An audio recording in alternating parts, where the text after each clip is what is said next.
الحمد لله والصلاة والسلام على نبي المجتبى وأحمد المصطفى صلى الله تعالى عليه وعليه وصحبه وأزواجه وأهل بيته وأحبابه أجمعين دائما أبدا إلى يوم الدين. أما بعد فأعوذ بالله من الشيطان الرجيم. بسم الله الرحمن الرحيم. شهر رمضان الذي أنزل فيه القرآن هدى للناس وبينات من الهدى والفرقان فمن شهد منكم الشهر فليصمه ومن كان مريضا أو على سفر فعدة من أيام أخر يريد الله بكم اليسر ولا يريد بكم العسر ولتكملوا العدة ولتكبروا الله على ما هداكم ولعلكم تشكرون. صدق الله العظيم وصدق رسوله النبي الأمين الكريم لمن الشاهدين والشاكرين. تمام تعریف اللہ سبحانہ و تعالیٰ کے لیے سزاوار ہے جو ساری خلقت کا خالقار ہے، جس کے دست قدرت میں کل جہاں کی بادشاہت ہے، جو چاہتا ہے کر گزرتا ہے، اس کے اختیار کو کوئی روک نہیں سکتا. وہ قدیم ہے، ابد الآباد سے ہے اور ہمیشہ رہنے والا ہے.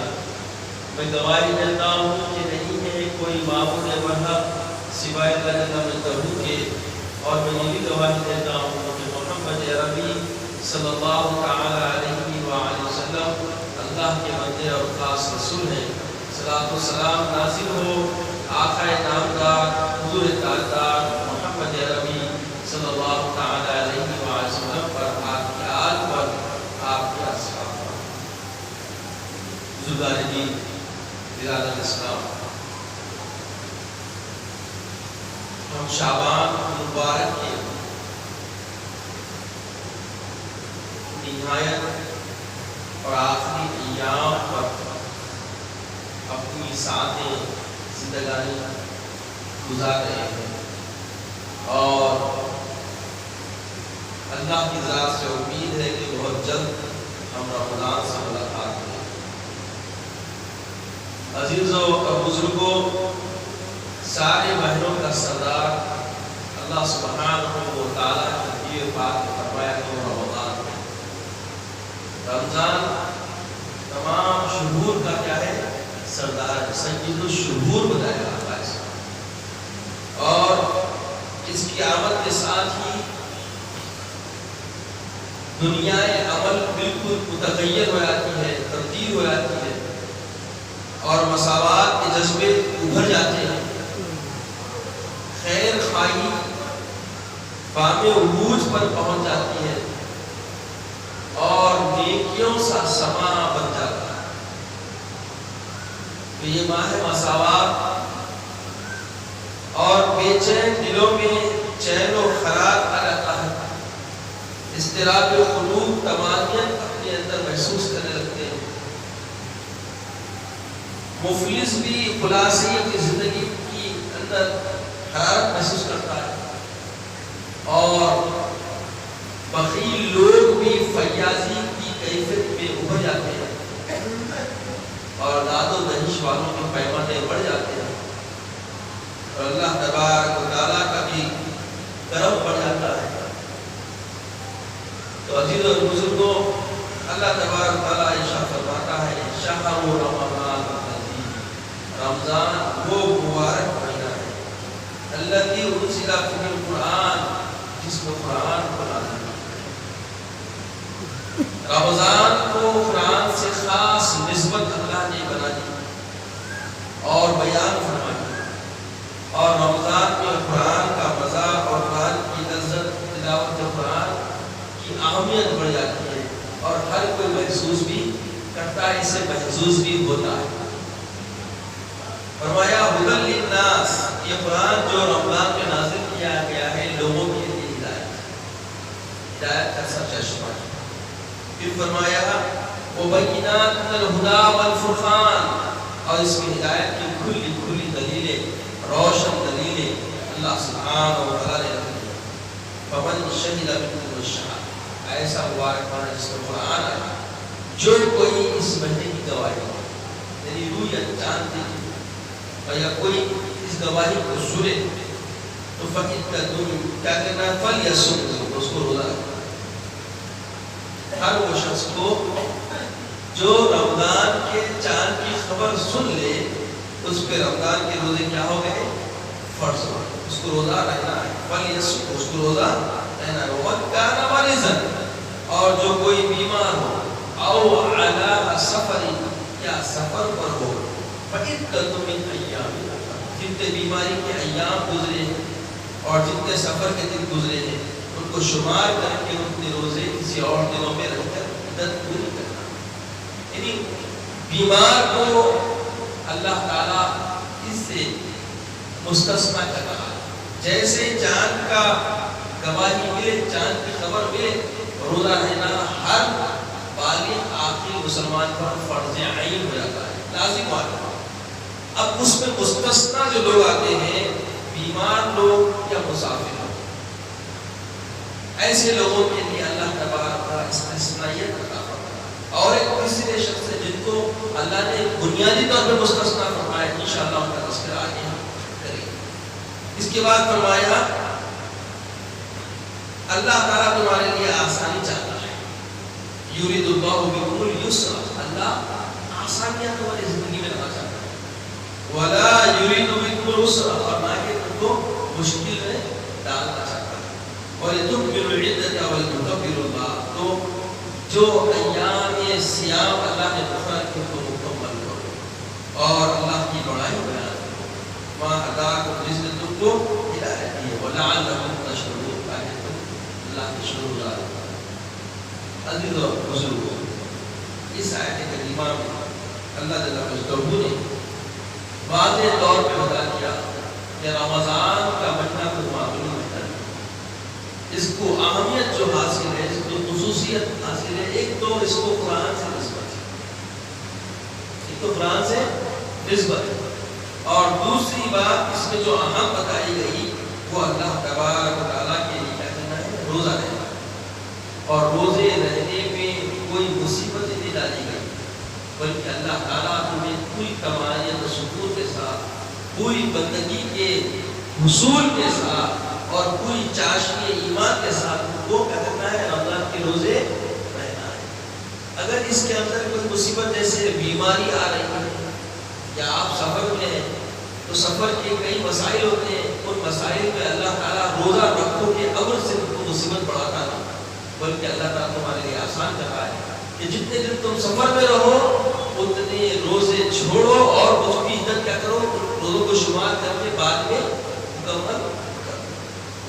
عزیزو اور بزرگو، کتنی آسانی کے ساتھ اللہ تعالیٰ کیسے فرحت کے ساتھ اور کیسی جو ہے نا محبتانہ انداز میں بندوں کو آسانیاں عطا فرماتا ہے۔ خود اللہ فرما رہا ہے کہ اللہ تعالیٰ تمہارے لیے آسانی چاہتا ہے، مشکل نہیں چاہتا۔ تو ایسا کریم، ایسا رحیم، ایسا رؤوف ہمارا پروردگار ہے، ہر زاویے سے ہمیں آسانیاں ابھی جو ہم روزے رہتے ہیں، یہ روزے کی کیا اہمیت ہے معلوم ہے؟ اللہ، اتنی بات سے آپ کو اندازہ ہو جائے گا کہ اللہ کے حبیب سرور کائنات قاسم کوثر فرماتے ہیں اگر کوئی رمضان کا روزہ چھوڑ دے اور اس کے بعد سارا سال روزہ رہ جائے تو اس ایک روزے کا مداوع نہیں ہو سکتا، اس کی برابری ایکوالٹی وہ حاصل نہیں کر سکتا۔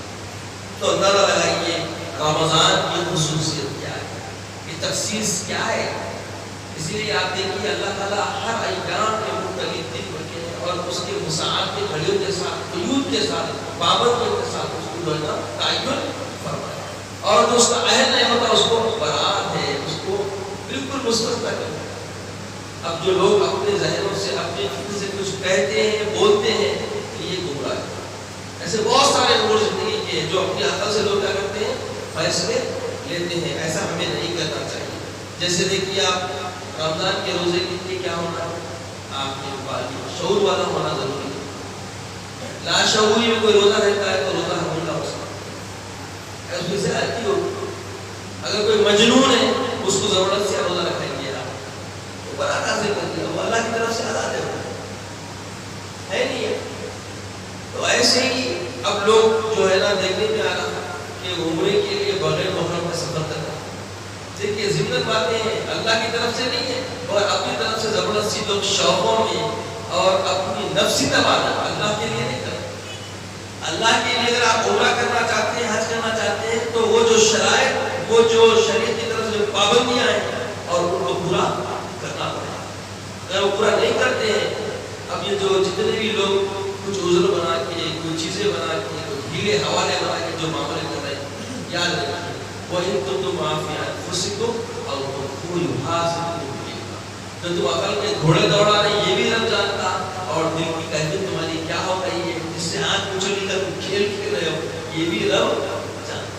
تو عزیز اور بزرگوں، رمضان مبارک بالکل اب ہمارے سبوں پر سایہ فکر ہونے والا ہے اور اس کی بڑی اہمیت ہے۔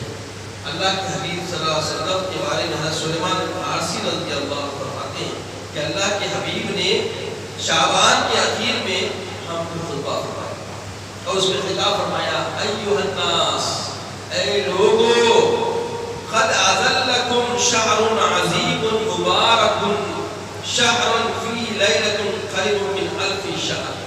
اللہ کے حبیب نے ارشاد فرمایا، لوگو تم پہ ایک ایسا عظیم مبارک مہینہ سایہ فکر ہونے والا ہے جس میں اللہ سبحانہ و تعالیٰ نے ایک رات رکھی ہے اور وہ رات 1000 مہینوں سے افضل ہے۔ اور فرمایا، جعل اللہ صیامہ فریضۃ وقیامہ لیلہ تطوعا وہو شہر الصبر۔ اللہ نے دن میں روزہ رکھنا فرض فرمایا اور رات کا قیام پسند فرمایا، اور یہ مہینہ صبر کا مہینہ، یہ مہینہ کیا مہینہ بولیے؟ صبر کا مہینہ۔ دیکھیے اللہ کے حبیب کے خطبے کا انداز دیکھیے، پہلے اہمیت بتا دی، ایک عظیم مہینہ، مبارک مہینہ تم پہ سایہ فکر ہونے والا ہے۔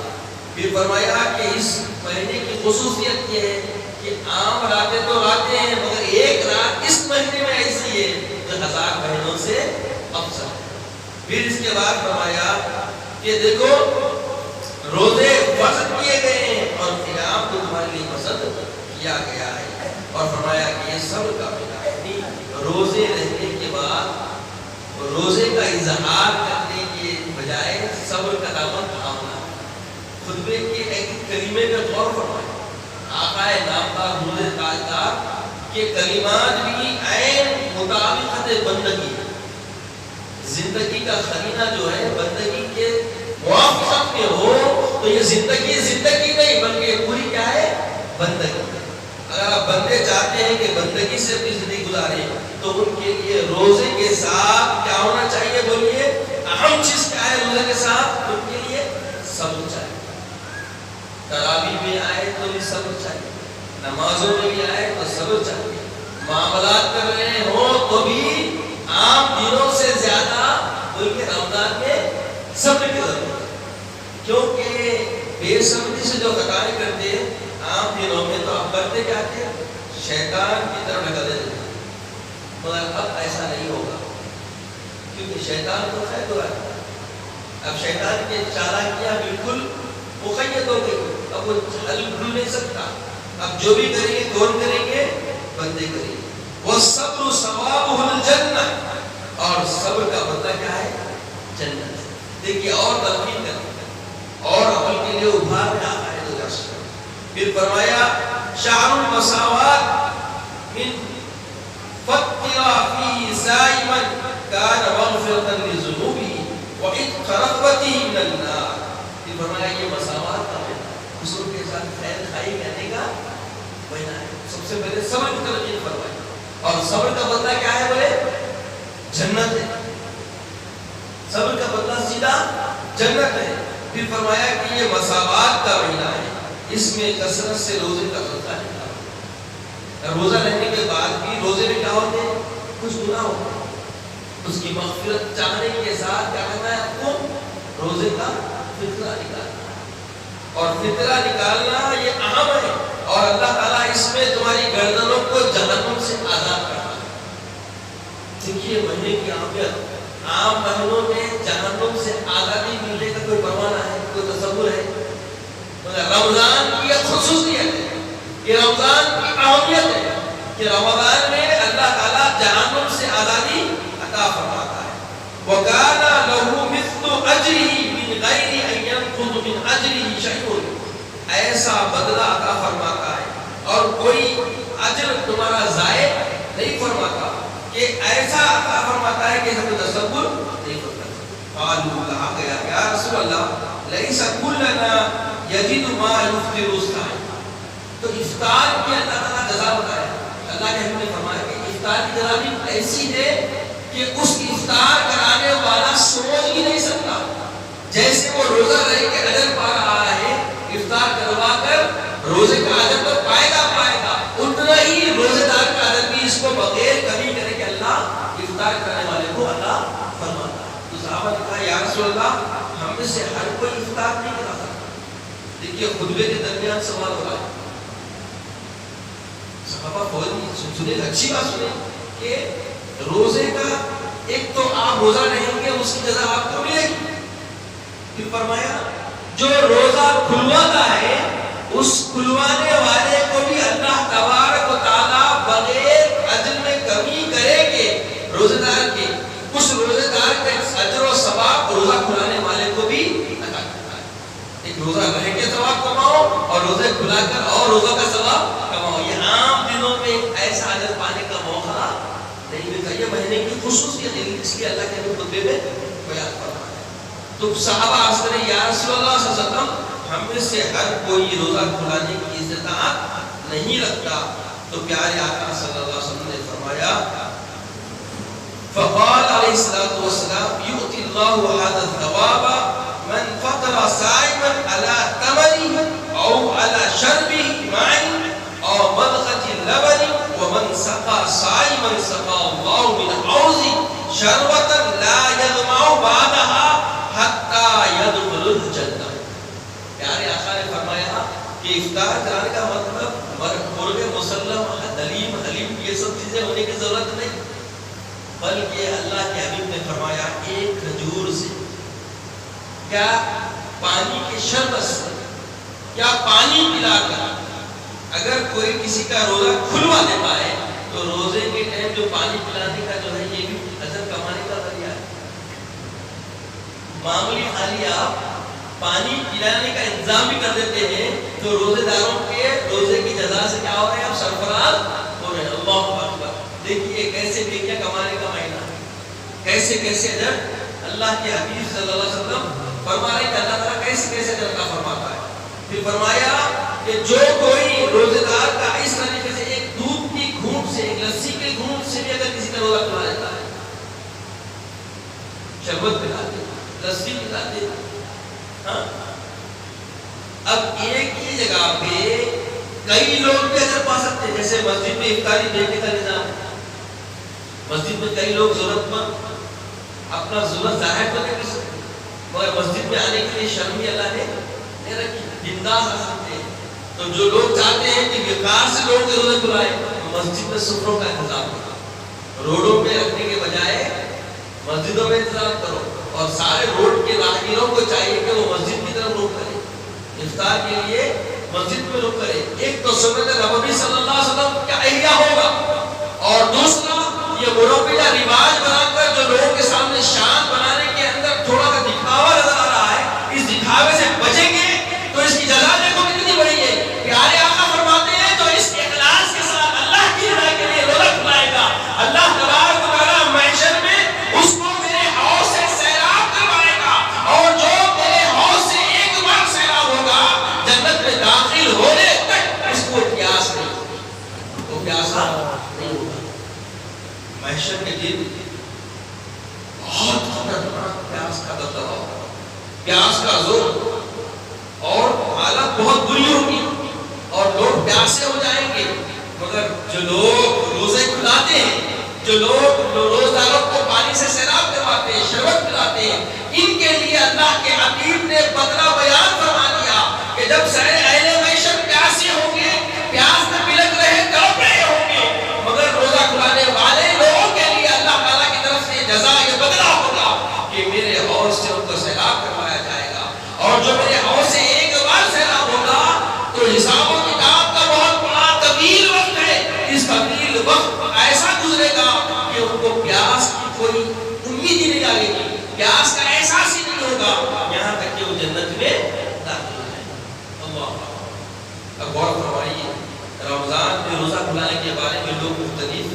شبے گویا بھی کرتے ہوئے نظر آئے. گزشتہ جو رمضان ہم نے گزارے، کئی رمضان میں لوگ مختلف باتیں افطار پڑھتے ہیں، کئی کرتے اس کے بجائے دوسرا کام کرو. یہ بابا تمہاری عقل ہے، مگر پیارے آقا صلی اللہ علیہ وسلم نے شعبان کے آخری ایام آخری جمعہ میں خطبہ فرمایا اور خطبے میں افطار کروانے کی تلقین فرمائے. تو یہ ان عقل والے جو آج کے جو شعور والی عقل رکھ کے جو ہمارے سامنے عقل کی باتیں کر رہے ہیں، کیا یہ آقا ہے دو جہاں سے بھی بڑھ کر عقل رکھتے ہیں؟ آقا ہے دو جہاں سے بھی بڑھ کر فہم و فراست رکھتے ہیں؟ عزیزو غور فرماؤ کہ ان کا یہ عمل خلاف سنت ہو رہا ہے. جو افطار پارٹیوں میں انگوش نمائی کرتے ہیں، افطار پارٹیوں کے لیے جو باتیں کرتے ہیں، ہاں جو طریقہ بنایا جا رہا ہے اس طریقے کو سلیقے میں لائیے. جیسے میں نے ابھی آپ کے سامنے بڑی ذمہ داری سے عرض کیا کہ روڈوں پہ کرنے کے بجائے مسجدوں کی طرف آئے. ہر محلے میں مسجد ہے، گاہے گاہے کے مسائل ہیں تو ایک بڑا مقام بنا دیجیے اور سارے محلے میں ڈھڈورا کیجیے کہ بھئی ہر روز اس خطے میں اس مقام پر افطار کا انتظام ہوگا اور ہر ایک سے خواہش کیا دی تشریف ہے. اور آپ کو معلوم آج جو ہم رمضان میں اگر مدینہ شریف کو جاتا ہے، مکہ شریف کو جاتا ہے، وہ دیکھتا ہے کہ گویا اللہ کے رسول کے زمانے کی کچھ لگے نظر آتی ہے. رمضان میں خاص لوگ پکڑ پکڑ کے کھینچ کے اپنے سفرے پر لے آتے ہیں، اپنے دسترخوان پر لے آتے ہیں اور روتے گلے چلے. معصوم بچے ہاتھ پکڑ لیں گے. یہ جذبہ اور یہ جذبہ ایمانی جذبہ ہے. اور یقیناً ہمارے اپنے خطوں میں بھی، ہمارے اپنے ملکوں میں بھی، ہمارے اپنے شہروں میں بھی، ہمارے اپنے محلوں میں بھی ہمیں دیکھتے ہیں کہ عام دنوں میں کوئی کسی کو چائے پینے کے لیے بھی نہیں پوچھتا، مگر رمضان کے آنے پر ہر کسی کا دل اللہ تعالیٰ رو دیتا ہے. ہر کوئی ڈائری میں جاتا ہے، ہر کوئی چاہتا ہے کہ چلو آؤ بھائی آج دسترخوان میرے پاس ہے، آج میرے پاس کوئی آ جائے، آج میرے پاس کوئی روزہ کھول کے افطار کرے. تو یہ جو جذبہ ہے، یہ جذبہ اللہ کے رسول کی طرف سے تحفہ ہے ہمارے. تو عزیزو نیکیاں کمانے کی ساتھ یہ گھڑیاں ہم پہ بس آنے ہی والی ہے. پھر آقا علیہ السلام نے فرمایا وَهُوَ شَهْرٌ أَوَّلُهَا رَحْمَةٌ وَأَوْسَطُهُ مَغْفِرَةٌ وَآخِرُهُ عِتْقٌ مِنَ النِّيرَانِ. آقا نے فرمایا کہ اس کا پہلا دہا جو ہے رحمت اور درمیانی دہا جو ہے وہ مغفرت کا ہے اور آخری دہا جہنم سے آزاد کا ہے. پھر فرمایا اجرہ یشکو اجر السعی مع العلم بان اجر الصيام الفرض اعلى من اجر نافلۃ الطعام. آقا نے فرمایا کہ کھانا کھلانے کا اجر بھی اتنا بڑھ جاتا ہے کہ جو فرض روزے کی جزا ہے اس سے کہیں گنا زیادہ عطا کیا جاتا ہے. تو کھانا کھلانے کی جزا تو اور بھی بڑی ہے. خالی تمر کھلا دے، ایک گھونٹ دودھ پلا دے یا شربت پلا دے روزے دار کو تو حوض کوثر سے سیرابی مسلمہ ہے. تو عزیزو بزرگو اب سوچئے رمضان کے آنے پر ہمیں کس طریقے سے اپنی زندگی کے پہلوؤں کو کھولنا ہے اور کس طریقے سے ہمیں جینے کا سلیقہ بنانا ہے اور کیسے عبادات کے لیے ہم اپنے آپ کو تیار کرنا ہے. یہ صرف اجر کا ہوتا ہے، قرآن کا ہوتا ہے، کثرت سے قرآن سننا اور ہر ایک کے ساتھ بھلائی کا معاملہ کرنا. اور ان معاملات کے اندر سب سے بنیادی مرکز و محور جو بتایا گیا بیسیکلی جو چیز آپ کے اندر ہونی چاہیے وہ کیا ہے؟ بولیے صبر. کیا ہے؟ بولیے وہ صبر. آپ کسی کے ساتھ خیر کا معاملہ کرنے بعد میں بھی آپ کے اندر صبر ہونا نہیں ہوگا تو جو آپ کرے ہیں اس کی گن دیں گے. ایسا ہوتا ہے اکثر ہمارے اندر غفلت کے پردے پڑنے پر ہم ایسا کر دیتے ہیں کہ ہم بہت کچھ کر دیتے ہیں. جب معاملہ اختتامی مرحلے پہ آتا ہے کسی دعوت کا کسی چیز کا تو چلا کے اظہار ایسا کر دیتے ہیں جیسے کہ ہم نے بہت کچھ بڑا کام کیا ہے. تو یاد رکھیے یہ آپ کا کرنا، یہ معاملہ ہونا، اس میں صبر بہت بنیادی سطح رکھتا ہے. جب تک صبر نہیں ہوگا تو آپ کے اجر کا کوئی تحفظ نہیں ہوگا. اسی لیے اللہ کے رسول صلی اللہ علیہ وسلم نے خطبے کی ابتدا میں ہی فرما دیا کہ صبر کا مہینہ ہے، صبر چاہیے. اور صبر کی تلقین کثرت سے کی گئی ہے اور خصوصاً رمضان میں روزہ رہنے کا مطلب راستہ چلتے چلتے کسی لڑنے نہ لے. روزہ آپ نے اپنے لیے رہا ہے اور اپنے آپ کو خدا کے قرب میں پہنچانے کے لیے رہا ہے. تو یہ روزہ آپ کا اپنا ہے. تو اس کا جو بھی معاملہ ہوگا، جو بھی چیزیں ہوگی، جو بھی دقتیں ہوگی، اس کو اپنے اندر سمیٹ کے سنبھال کے رکھیے اور تحمل سے کام لیجیے، صبر سے کام لیجیے۔ آپ اپنے روزہ رہنے کا اظہار اس طریقے سے لوگوں پہ نہیں کریں گے، گھر والی پہ نہیں کریں گے، بال بچوں پہ نہیں کریں گے، پڑوسیوں پہ نہیں کریں گے، اگر کوئی کرایہ دار گھر میں رہتے ہیں تو ان پہ بھی نہیں کریں گے۔ دیکھنے میں آیا جو معاملہ ہوتا ہے، پڑوسیوں پہ نہیں کریں گے۔ مسجد میں آنے کے بعد بھی اس کا اظہار نہیں ہونا چاہیے۔ اگر کوئی کمی پیشی ہو تو اللہ نے تمہیں دکھایا ہے، اس کا مطلب وہ کمی کو پورا کرنے کا جذبہ آپ کو اللہ نے دیا ہے، آپ کو جذبہ دیا، آپ نے ہمت دی ہے، اسی لیے کوئی کمی نظر آ جاتی ہے۔ مثال کے طور پہ آپ آئے، دال کے دانے گرے ہوئے تو فوری ہاتھ سے سمیٹیے، اٹھائیے، خاموشی کے ساتھ اللہ کی رضا کے لیے لائے رکھیں، یہ مت کریے موضوع صاحب ادھر آئیے، کیا ہے؟ تو یہ جو عمل ہے، یہ جو کردار ہے، یہ بے صبری کا، ایسے بہت سارے چیزیں میں چیزیں بتانا نہیں چاہتا، ہمیں سمجھنے کی ضرورت ہے۔ اڑوس پڑوس کی بازو میں گھر صاف کر لیے، کچرا ڈال دیے، یہ کام تو عام طور پہ ہی گناہ ہے، اب رمضان میں تو اور بھی نہیں کرنا چاہیے، کیونکہ رمضان میں ہر عمل کی جزا 70 سے 700 گنا بڑھا دیا ہے۔ کتنے گنا بولیے؟ 70 سے 700 گنا۔ عام دنوں میں 10 گنا اضافہ ملتا ہے۔ ایک نیکی کا بندہ من جاء بالحسنۃ عشر امثالها، جو کوئی نہیں کرے گا وہ 10 گنا اللہ تعالیٰ عام دنوں لیتا ہے، مگر رمضان میں یتجاوز من السبعین و 700، 70 سے 700 گنا اللہ کا اجر بڑھا دیتا ہے۔ تو اب ایسے اجر کی تیاری حاصل کرنے کی ہمیں کرنی ہے، اور بغیر صبر کے حصول ممکن ہے۔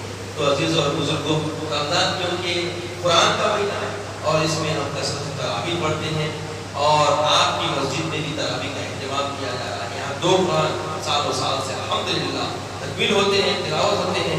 تو پہلے دہے میں مسجد اعظم میں چاند رات سے نماز تراویح میں حافظ و قاری رحیم اللہ شاہ صاحب، نبیرہ فیض چمن انشاءاللہ روزانہ 3 پارے کلام پاک تلاوت فرمائیں گے، اور نماز عشاء ٹھیک 8:40 پر ہوگا انشاءاللہ۔ نماز عشاء ٹھیک 8:40 پر ہوگا، ماشاءاللہ بہت وقت ہوگا، بڑی مستعدی سے کھا پی کے آ سکتے ہیں حضرات، کیونکہ مغرب کے بعد کا جو وقت ہے ماشاءاللہ اچھا وقت ہوگا ہے۔ تو عزیز اور بزرگوں، بڑی امید کے ساتھ اللہ کی بارگاہ میں اس پر دعا ہو جائے، اے پروردگار عالم، اے وہاب، اے مالک دو جہاں، اے داتا، اے حنان، اے دیان، ہمیں صبر جمیل عطا فرما، ہمارے عمل کو ضائع ہونے سے محفوظ فرما، جذبہ عمل اٹھار مولا زندہ دلی عطا فرما، کردار مومنہ عطا فرما، تیرے حبیب کے ہم محب ہیں مولا، اور یہ محبت والا اظہار عمل سے ہو جائے، وہ خلیل زندگی عطا فرما، وہ طریق زندگی عطا فرما، وہ وکیل زندگی عطا فرما، جو تو نے صحابہ، تابعین، تبع تابعین، سلف صالحین کو عطا فرمایا۔ مولا ہمیں اپنی بندگی میں کامل فرما دے، اس رمضان سے ہمیں جلد سے جلد ملا دے، اور اس رمضان کو ہمارے لیے نجات کا ذریعہ بنا دے۔ مولا ہمیں اپنے بھائیوں کے ساتھ صلہ رحمی سے پیش آنے کا وہ کردار عطا فرما جو تیرے حبیب نے تلقین فرمایا، تیرے حبیب نے عمل فرمایا۔ مولا ہمیں عزت کی اسلام کی زندگی عطا فرما، خاتمہ بالخیر فرما، وقت نزا کریم طیبہ عطا فرما، اپنے حبیب پاک صلی اللہ علیہ وسلم کا دیدار عطا فرما۔ سبحان اللہ و بحمدہ، سبحان اللہ العظیم، والحمدللہ۔